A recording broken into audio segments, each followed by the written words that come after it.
창세기 28장 6절에서 9절까지입니다. 28장 6절로 9절 같이 읽습니다.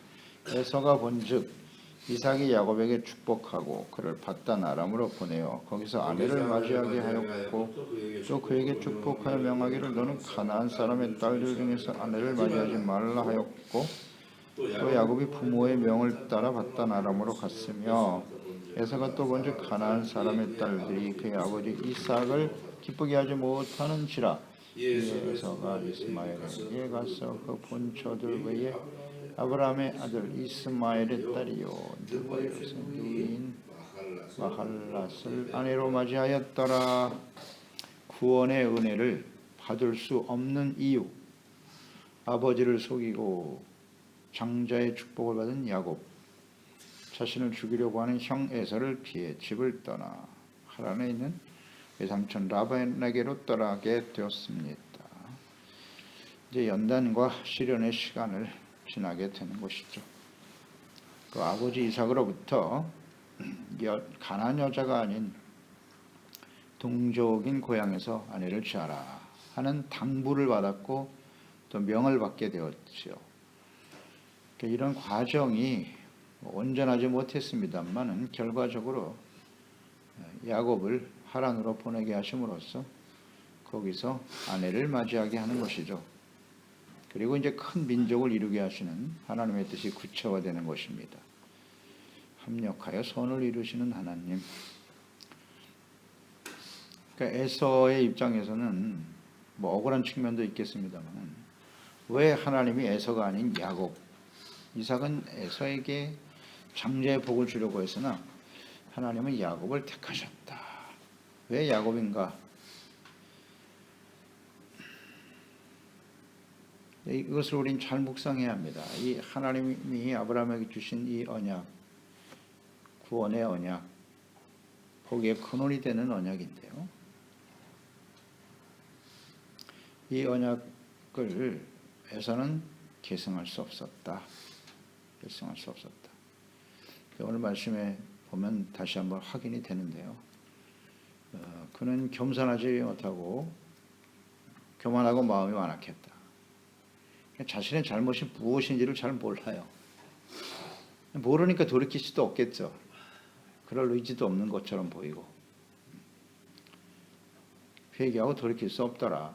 그래서 이 구원의 언약을 받을 수 없는 겁니다. 6절에 장자의 복을 속여 빼앗은 야곱을 아버지 이삭이 축복하는 걸 보았어요. 에서가 축복하는 걸 보고 집을 떠나서 외삼촌에 사는 받단 아람으로 떠나는 것을 보았다. 그러면서 축복하여 이르기를 너는 받단 아람으로 가서 이 가나안 여자를 아내로 취하지 말고 그곳에서 아내를 맞이하라. 이런 말을 듣게 되었단 말이죠. 이 말을 들었을 때 이 에서가 생각하는 것은 내가 가나안 여자와 결혼한 것을 아버지 이삭이 기뻐하지 않는구나. 이걸 깨닫게 되었다는 거잖아요. 기뻐하지 못하는지라 그랬단 말이에요. 깨닫지 못한 일들이 이제 일련의 과정을 통해서 비로소 이제 이 에서가 깨닫게 되는 거예요. 우리 아버지 어머니가 가나안 여자를 아내로 맞이하는 걸 기뻐하지 않으시는구나. 이제 알게 되었단 말이죠. 그러니까 이것을 이제서야 깨닫게 되었다라는 것 생각해 보면 에서는 이미 가나안 여자를 둘이나 아내로 맞이하고 있었고 이것이 아버지 이삭과 엄마 리브가의 마음을 근심하게 하였다. 창세기 26장 34절 35절이잖아요. 에서가 40세에 헷족 속 부에리의 딸 유딧과 헷족 속 엘론의 딸 바스맛을 아내로 맞이하였더니 그들이 이삭과 리브가의 마음에 근심이 되었더라. 그 엄마 리브가는 낙이 없다 그랬어요. 낙이 없다. 이 가나안 여자를 내가 며느리로 맞이하고 있으니 내게 무슨 낙이 있겠는가. 그것 때문에 정말 너무 싫다 그랬어요. 그럴 정도로 엄마가 싫어했는데 그럼 이 에서는 그걸 전혀 모르고 있었을까요? 한번 묵상을 해보면 이때 이 에서가 가나안 여자들을 뭘 맞이해서 아내로 맞이하며 결혼하려고 했을 때 이삭과 리브가는 어땠을까요? 이 결혼을 찬성했을까요? 아니요, 반대했겠죠. 근심의 딸이잖아요. 근심. 하지 말라고 분명히 얘기했을 겁니다. 그러면서 아버지 아브라함, 이삭의 아버지인 아브라함이 에서의 엄마인 리브가를 맞이했을 때 이야기를 들려주었을 거예요.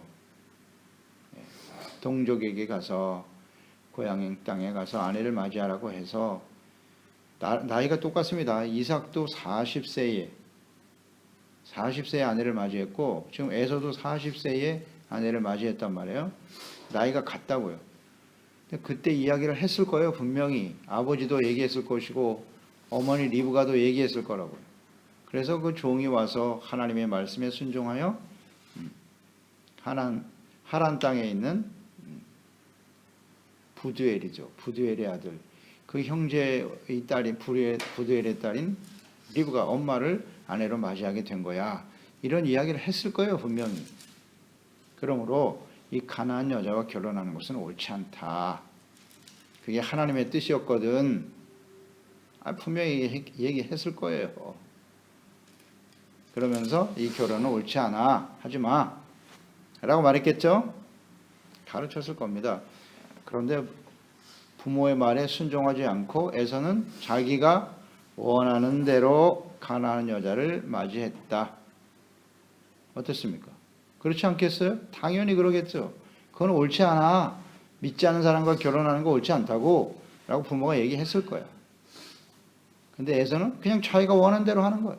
됐어요. 부모님하고 나하고는 달라요. 이것은 나의 인생이에요. 어떻습니까? 이건 뭐 이상한 일도 아니에요. 오늘날 얼마든지 발생하는 일이에요. 얼마든지 일어나는 일입니다.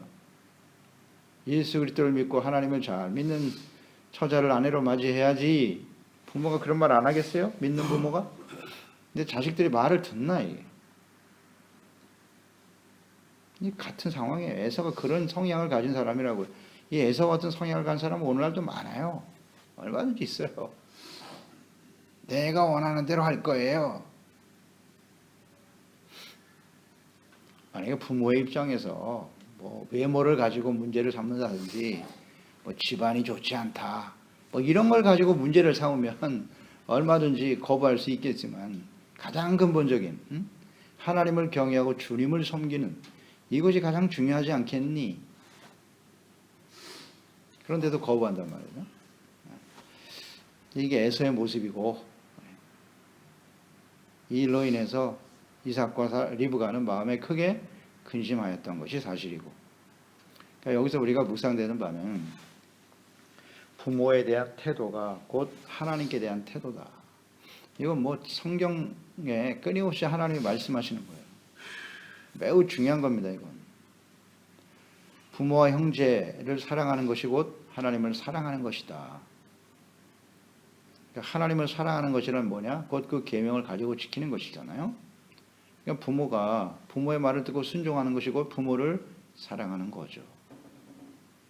그러니까 에서는 부모를 근심시키고 있다. 그냥 반대하는 게 아니잖아요. 분명히 이유가 있잖아요. 하나님의 뜻대로 하라고 지금 권면하고 있는데 그걸 불순종하고 있는 것이잖아요. 이건 하나님께 대한 태도와 같다라는 걸 잊지 말아야 합니다. 잊지 말아야 합니다. 레위기 19장 2절로 3절에 너는 이스라엘 자손에 온 회중에게 말하여 이르라. 너희는 거룩하라. 너희 이스라엘 하나님의 택한 백성들 아브라함의 후손들 거룩하라. 거룩이 뭐냐? 이는 나 여호와 너희 하나님이 거룩하기 때문이야. 너희 각 사람은 부모를 경외하고 나의 안식일을 지켜라. 나는 너희의 하나님 여호와니라. 이 거룩한 모습 중에 하나가 부모를 경외하는 데 있다는 거예요. 경외. 경외라는 말은 하나님께 대한 태도입니다. 그렇지 않습니까? 경외. 두려워하고 따르라는 거죠. 부모를 경외하나? 부모를 경외하는 태도가 거룩함이라고 합니다. 부모를 우습게 알고 배우지 못했다고 가진 거 없다고 무시하고 멸시하는 자식들이 얼마나 많은지 이런 게 교만입니다. 부모를 경외하는 태도가 없는 것 자체가 교만이에요. 교만한 자가 구원받을 수 있을까요? No.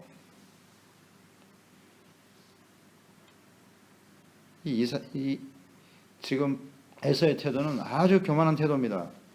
신명기 27장 9절 이하에도 잘 나와 있죠. 모세와 레위 제사장들이 온 이스라엘에게 말하여 이르되 이스라엘아 잠잠하여 들으라. 오늘 내가 내 하나님 여호와의 백성이 되었으니 하나님의 백성이 되었으니 다음과 같은 말을 지키라는 거예요. 네가 하나님의 백성이 되었다는 걸 전제로 하시고 10절 그런즉 내 하나님 여호와의 말씀을 청종하여 그런즉이 중요합니다. 여호와의 백성이 되었기 때문에 너희가 여호와의 백성이라면 내 하나님 여호와의 말씀을 청종하여 내가 오늘 내게 명령하는 그 명령과 규례를 행할지니라. 행할지니라. 그러면서 쭉 말씀이 나옵니다. 16절에 보면 그의 부모를 경홀히 여기는 자는 저주를 받을 것이다 할 것이요 모든 백성은 아멘 할지니라. 부모를 경홀히 여기는 자. 어떤 사람이 부모를 경홀히 여기는 자일까요? 부모의 말을 듣지 않아요. 부모의 생각과 나의 생각이 다르다. 그리고 자기의 뜻이 옳다고 여기는 거예요. 이런 게 부모를 경홀히 여기는 겁니다. 부모는 오래 살았어요. 지혜가 있습니다. 삶의 지혜가 있고 무엇보다도 그 부모님들이 하나님을 경외하는 부모님이라고 한다면 부모님의 말을 경홀히 여기서는 안 되지요. 부모가 부당한 것을 요구하면 몰라요. 하나님의 말씀에 어긋난 부당한 것을 거짓을 얘기한다면 몰라도 하나님을 경외하는 부모의 말을 경홀히 여기는 것은 저주의 대상이 된다잖아요. 저주의 대상.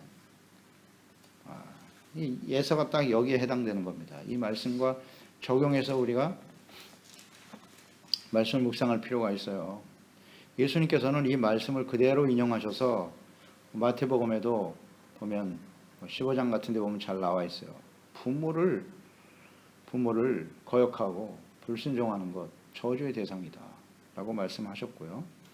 디모데후서 3장 1절로 2절에 나와 있죠. 너는 이것을 알아라.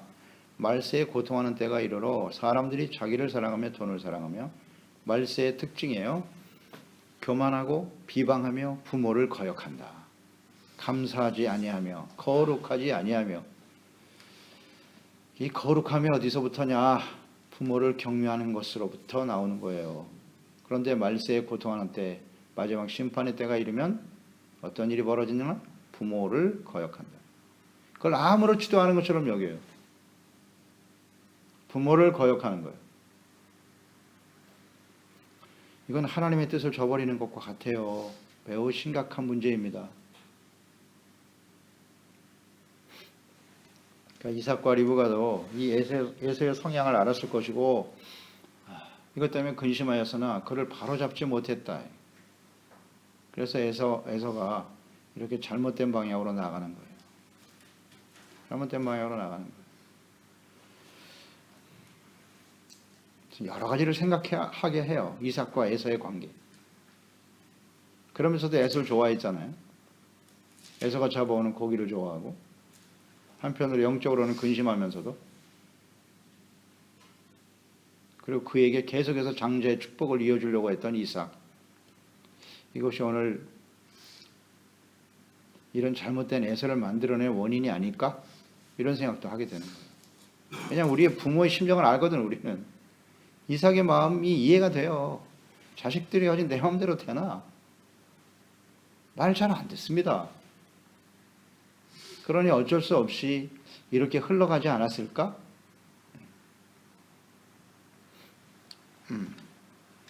에서를 이렇게 만든 원인이 이삭에게도 있다. 부모의 책임이기도 하다라는 걸 다시 한번 묵상하게 되는 거예요. 지금 에서는 눈에 보이는 부모와 형제를 즉 그 말씀에 순종하는 에서는 야곱까지도 죽이려고 했으니까요. 형제를 사랑하지 않으면서 하나님을 사랑하는 것은 거짓입니다. 거짓이에요. 요한일서 3장 10절이잖아요. 하나님의 자녀들과 마귀의 자녀들이 드러나는데 무릇 의를 행하지 아니하는 자나 또는 그의 형제를 사랑하지 아니하는 자는 하나님께 속하지 아니하고. 그러니 야곱을 죽이려고 하니 동생을. 이게 하나님께 속했다고 할 수 있겠어요? 그러니까 이 구원의 은혜를 받을 수 없는 겁니다. 없는 거예요. 요한일서 4장 20절에 누구든지 하나님을 사랑하노라 하고 그 형제를 미워하면 이는 거짓말하는 자니 보는 바 그 형제를 사랑하지 아니하는 자는 보지 못하는 바 하나님을 사랑할 수 없다. 요셉보에 할 수 없어요. 할 수 없습니다. 눈에 보이는 부모의 말을 따르지 아니하고 형제인 야곱을 죽이려고 하는 에서 이건 하나님의 사랑과는 아무 상관이 없어요. 그래서 그 은혜를 받을 수 없는 겁니다. 없는 겁니다. 이것이 에스의 성량이에요. 에스의 성량. 순종을 가르쳐야 돼요.